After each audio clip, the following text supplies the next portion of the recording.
Land of hope and glory, mother of the free. Ah, there you are. Yes, Professor Tarquin Danglebury here, you see. You may see that I'm in the surroundings of B.R.E. Brown. That is for the very reason that he has asked me to do today's Inkcyclopedia entry. You may wonder why exactly would Professor Tarquin Danglebury actually do the Encyclopedia entry. Well, the very simple answer is that today we're going to be talking about the very first Conway Stewart ink that is covered in the Encyclopedia. You see, Conway Stewart, the company, was kind enough to hook up the FP geeks with the full set of the 6 inks they have recently launched, which is very nice. Isn't it nice? I thought it was very nice. Now, B.R.E. Brown knows his limitations, and he knows that I'm a professor of penology over there at Cambridge. No, there. Sorry, it's over there. And he said, Professor Tarquin Danglebury, would you please be so kind as to take over these encyclopedia entries for me, because I'm not really sure what I'm doing. Now, I know, I mean, everybody knows he is not entirely sure what he is doing, but when it comes to Conway Stewart inks, it's a very typical thing. And I went to school with Conway Stewart, with the gentleman, Conway Stewart. I went to school with him, primary school. It was a long time ago, I think, for years or so, a lot of years. And we went to school together, and we were fairly good friends. Yes, we were very good friends. And so I know a lot about Conway Stewart. So today, we're going to talk about this ink. This ink comes in this very nice package. Of course, it has the Union Jack on there. It has a Conway Stewart nib on there, 18 karat gold. I don't know exactly which pen this is. Doesn't really matter. What matters is that it's made in England. And it is 80 milliliters. ConwayStewart.com, that's what it says. I don't have a computer, so I wouldn't know. But apparently it has a website. You open up the little box, and out comes one of these bottles of ink. And today I thought we're going to talk about this one, and this one is St Blazey. St Blazey.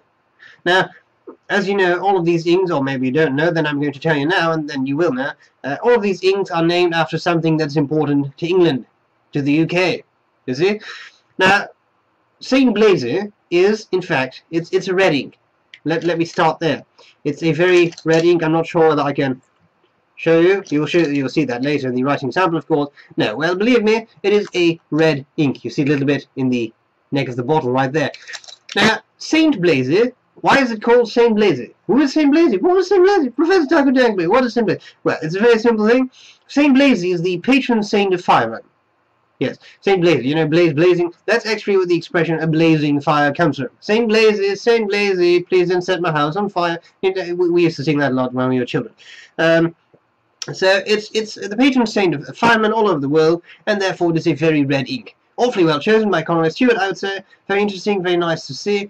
It's an ink that for some reason Lord Windermere is quite fond of. Now, he likes red inks. Actually, he has a special ink made in Thailand, which is actually made of ground crabs. He's a lobster, and apparently lobsters don't really like crabs, do you?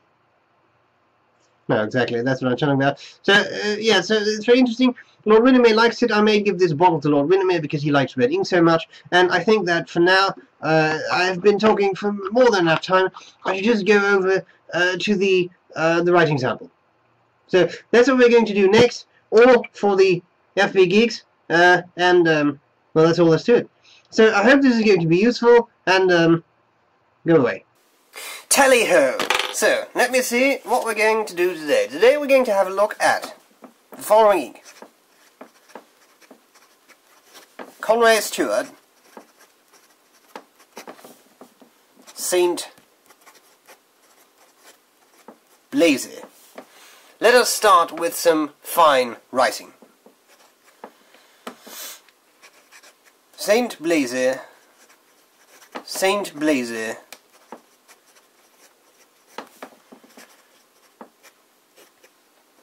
Don't set me on fire.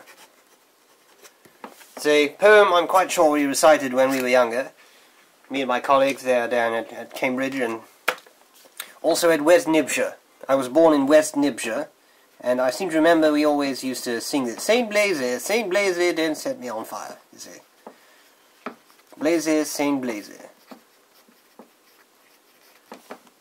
There was a comma there. Don't set me on fire, you see.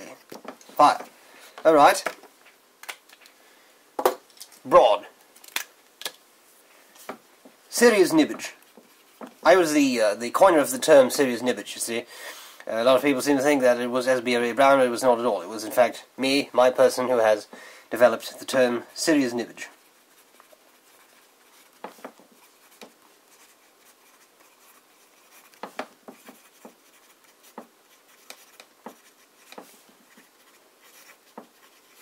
What you are seeing so far is a very nice, deep, red ink, I would say. Very dark. Not really dark, it's very intense. A very intense ink, so to speak. Yes.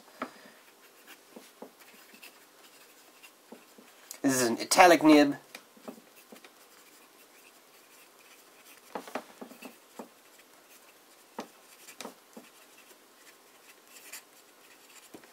Fire. Yes, there you go. And then I suppose that we should do a couple of passes so that we can have an idea of the shading and saturation of the ink, so to speak. 1, 2, 3. Oh, it's not writing. Oh. 1 second.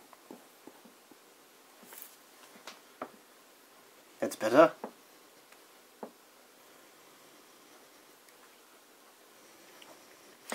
Something that I find quite fascinating is that this seems to lean a little bit toward rouge. It's not really a very, a pure red. It can be a little bit somewhat on the pinkish side, so to speak, if that makes any sense to you. And so I think that it's while we are awaiting the drying of this, we need to do some flex writing. I'm afraid I skipped the flex writing. Let us do some flex writing now. It's never too late for flexi writing.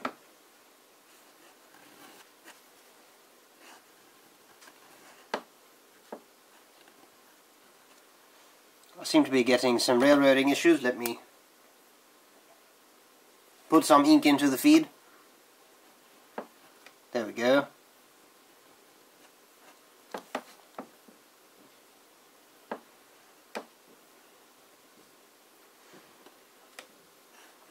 Yeah, it's much better now.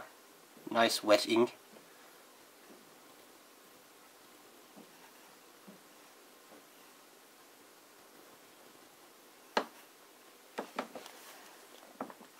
Quite dark and intense red now. Very saturated. Very pleasant to use, etc.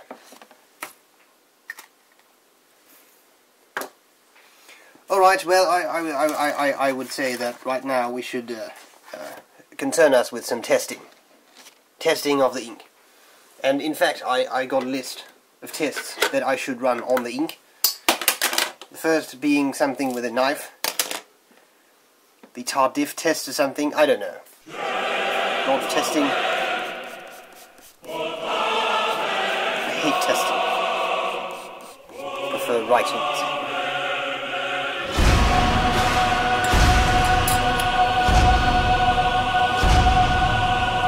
Then there is something with, I don't know, an eyedropper or something.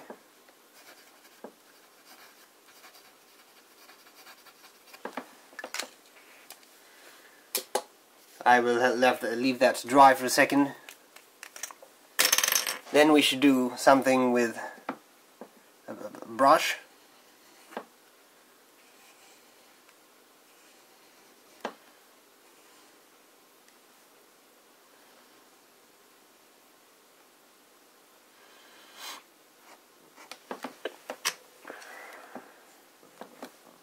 Come back to those in a second. Oh yes, and finally, there was something going on with the finger, but I cannot do this. I make it a point not to stick my finger in strange people's inkwells. I don't know where they've been, so I had to come up with something else. So that's what I'm going to do now. This will not be a Brown benchmark. This will be a Tarquin test.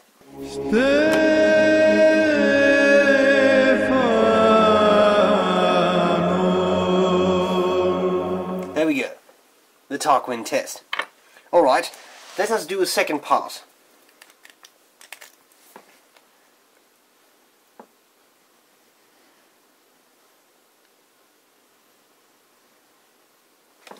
So what we're getting here is that nice red. Something that is obvious from the flex writing is that this is a very nice dark red, very dark red, whereas this is a bit lighter. So apparently when you use a lot of ink, it gets more saturated, and you get this very nice dark, intense red colour. Okay, now let's have a look here. An eyedropper. I think we can go for that eyedropper thing. An eyedropper. Oh wait, we always use the eyedropper on this. Yes, I have to check my notes. This brown fellow does stuff that I cannot follow what he's doing. Bloody amateur. Right. So this was the eyedropper part. And then we have something with a brush. I don't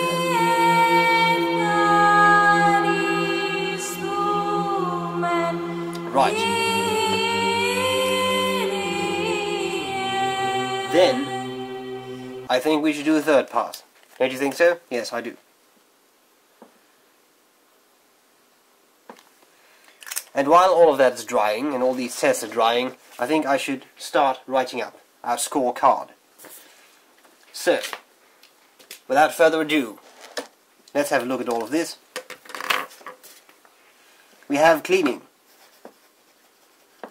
Well, it's a red ink, and red inks can be a little bit difficult to clean out of a pen, but for some reason, as you can see in this clear converter, it doesn't seem to stain particularly much. So I don't think this is going to be a large issue. So I would say cleaning is good. Then we have the bleed through. Yes, well, bleed through, we're just going to have to check that later on. I don't know that right now. We'll have to see that when the moment comes, and I can do all the things, and I can check the thing with the, and I turn it around, and you know. Then we have colour. It's blue. No, wait.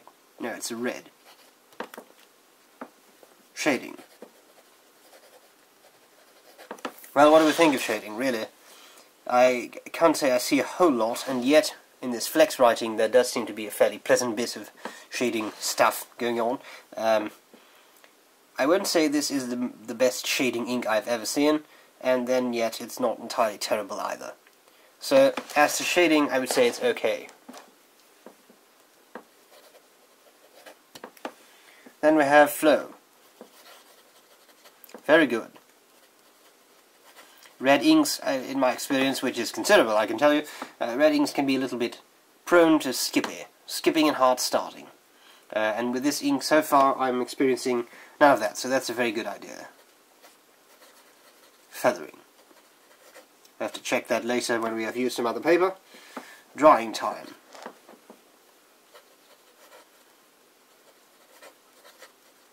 Drying time seems to be okay. With these 3 passes, things seem to dry up fairly quickly. And then finally, we have waterproofness. Well, speaking of that, this is probably as good a moment as any to get rid of the extra water here, the excess water. This is not going to work, I'm afraid. Where's my cloth? Oh yes, I'm resting my pens on my ink cloth. I just grab a tissue. Here we have tissues. And away is the ink. And incidentally, away is also the writing. Waterproofness of this ink doesn't seem to be phenomenal, so to speak. As you can see, this stuff where I used that buggered brush or whatever the name was, it's pretty much gone, and with this fat writing, it's almost entirely gone. So I'm going to say that waterproofness is not that great. What can we conclude from the other tests? Here we have the tar diff test, or whatever it was called. You can see some interesting shading, a rouge-like color right there, and also some other stuff, like for example here, this much darker red. You see that going on, which is much darker and reminds me a little bit of the thing where you go and with that kind of stuff. And also here we have the actual Tarquin test. As you can see here, a nice, pretty free-flowing ink. Again, a little bit of shading in there, you see it. So I think that's all very interesting, but now we have to use some other paper. So I'm going to tear off this sheet of paper, and I will put some copier paper down right there. Right there. Right. Right? Yes. Here. No, there. Wait. Yes. Good, here we are. Some fine writing.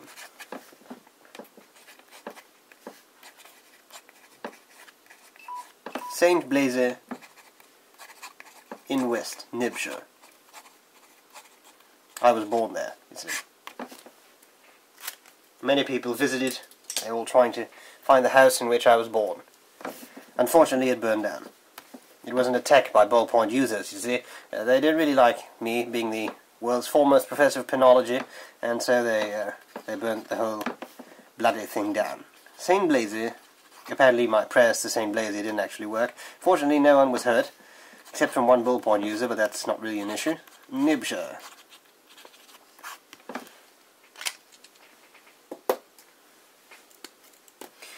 If you have trouble locating West Nibshire in your atlas, there may be something wrong with your atlas. In principle, it should be there. If you cannot find it, you will find it just to the left of East Nibshire, you see. Broad.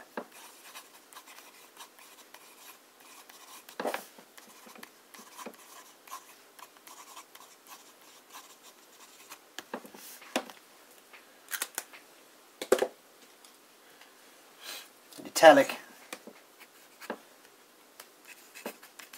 St Blazey, you see.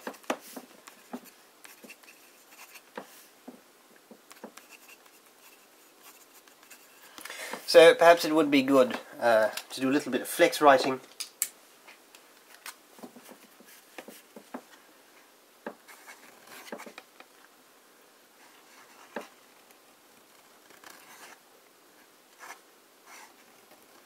Flexi writing.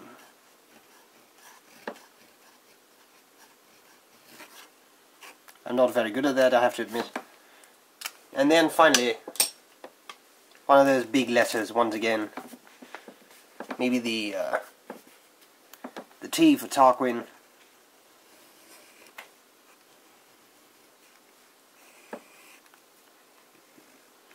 So when it comes to West Nibshire, because now I'm pretty sure you all want to know. Let me see if I can draw you a simple map. So you have the UK. This is a very simple diagram, of course. I cannot really go into detail. You have London about there, and that's not where it is. So here is the Scottish border, right? And then this sort of progresses from there into hills and all that kind of stuff. Right now, this looks like a large egg wearing a hat. I'm sorry about that. Well, just below the Scottish border, you see, right there. This is the what I call the Scottish border. So then, I mean, you got this. So, and then, you know, you got Europe here. You got the Netherlands, and then I deny the existence of France. So there's a big hole here, and then you have Spain, and you know. So here we have this. Here we have the SB, the Scottish border. And then just below the border, right there is East Nibshire. And to the left of that, about there, is West Nibshire. So if you cannot find it on your atlas, it should be right there. Just saying, you know, for future reference. Okay, so let's see what we did. We have some writing. Again, I would say shading. It's there, but it is not the most pronounced I've ever seen. Flexi writing. Feathering is crazy. You see that? That is crazy feathering. I'm sure this ink may have done some, well, stuff in the 60s or something, and then it turned all feathery. So that's not a good thing. And then here we have this very fat writing, the T for Tarquin, and you can see some feathering in the inky spots too, the spots with a lot of ink, but this is quite shocking. That's a lot of feathering. Then again, this is cheap copy of paper. If you check out the flex writing on Rhodia, you don't see any feathering at all. So apparently it's not really an issue, but you know, if you're using this kind of paper, you may be in a wee spot of trouble. Now if you do regular, normal, standard writing, like this, I don't see a whole lot of feathering. A little bit in the broad nib. I see it a little bit there. But, you know, That's pushing it, perhaps. Okay, so there you have it. We should finish up our scorecard for St Blazey. St Blazey. Bleed through, yes, I want to see bleed through. Do we have bleed through? Please, show me the bleed through. I don't really see any bleed through, a little bit with the Tarquin test. There's a little bit there for the third pass, but for the regular writing, no real bleed through. On the copier paper, things change drastically. You see for the flex writing, that's almost legible. It's completely bled through. The T for Tarquin has also bled through. And in regular writing, look at that, even the fine writing bleeds through a little bit. Medium writing, a little bit, broad writing, quite some bits of bleed through, and in italic writing too. So apparently this ink, if you're going to use it on very cheap paper, you may be in a wee spot of trouble, as my uncle used to say. Bleed through. Well, okay. Strongly dependent on the paper used, but I suppose that's quite obvious. Feathering.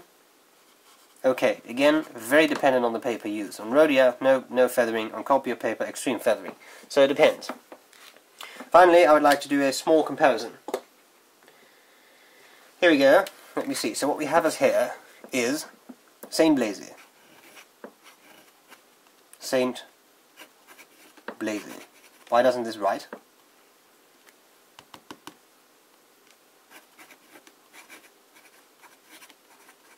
St Blazey. A nice red ink, quite red. A little bit on the rouge side if you ask me. And that's pretty much all there is to it. Then we have another ink. And I chose here something that doesn't write too. This is an ink that my Dutch colleagues quite often send me. Ackerman Chinatown.